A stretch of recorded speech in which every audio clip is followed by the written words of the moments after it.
In Greek mythology, you have Iapetos, God.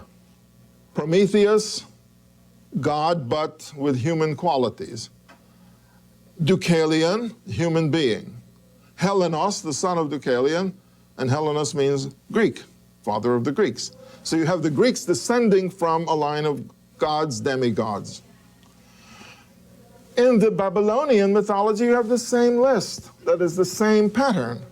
So in the Babylonian mythology, we have the god, or the goddess, Aruru, Adapa, who is the demigod, or the man who missed out on immortality, and then you have Awelu.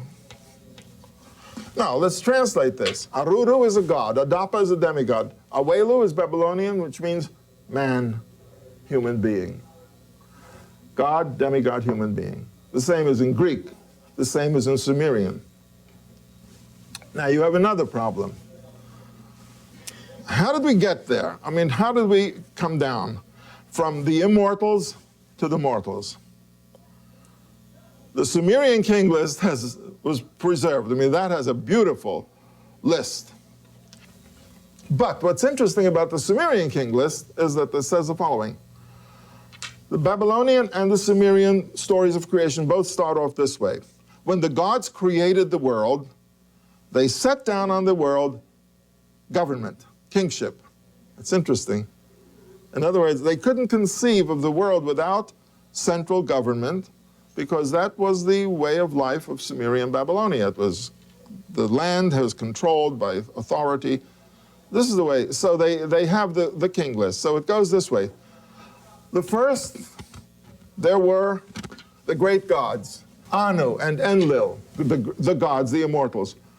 The first of the kings ruled over Sumer for 36,000 years. It's a number. His son ruled over Sumeria for 29,000 years.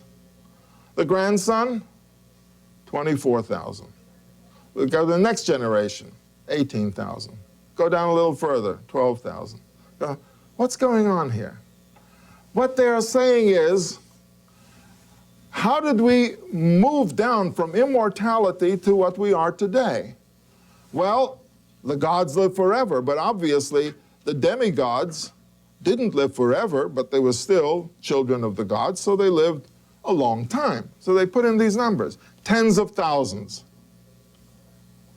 Then comes the flood. After the flood, all of a sudden the ages jump all the way down to 1,000. And then they go down to 900, 800, 700. And then you can see that at a certain point, this mythological list, or the list of the origin of humanity, suddenly latches into a real list, because they begin to give the names of kings who ruled in Sumeria, and they give them ages such as, and he ruled 24 years, 17 years, 36 years. It's a real list.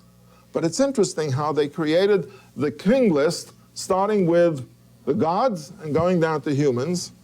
And of course, between immortality and mortality, you have big numbers. Well, what is the biblical list compared to that? I mean, this is nothing. The biggest number in the biblical list is 969 for Methuselah. So you see how the influence of these earlier traditions is a part of Genesis chapter 5. It's an attempt to say, from the origin, but of course the biblical writers will say, we're not descended from gods, God created us. And we'll see how they changed the Babylonian king list. So we have then the element of immortality and descendants of human beings from gods in Sumerian, Babylonian, and Greek mythologies. Now we have the Genesis 5, and we compare it to the Babylonian king list, and it comes out very interesting.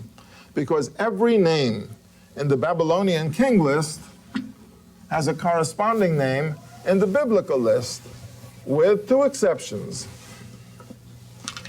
When the biblical writer began to compile the list, and it is based on the Babylonian king list, it's word-for-word translation of the Babylonian king list, he made two changes in it. The first was God is not the ancestor of human beings. So there is no demigod either. So let's get to the third name. Awelu means man. The Hebrew name Enosh means man. From Enosh on, all the names are the same. That is translation from Babylonian to Hebrew. What about the first two? Well, God is not the ancestor of human beings, so we'll say that God created man. God created man. Man had a son, we'll call him Seth, and then his son had a son who is also man, because Adam and Enosh mean the same thing. Now, if we translate these names, we get a very interesting list.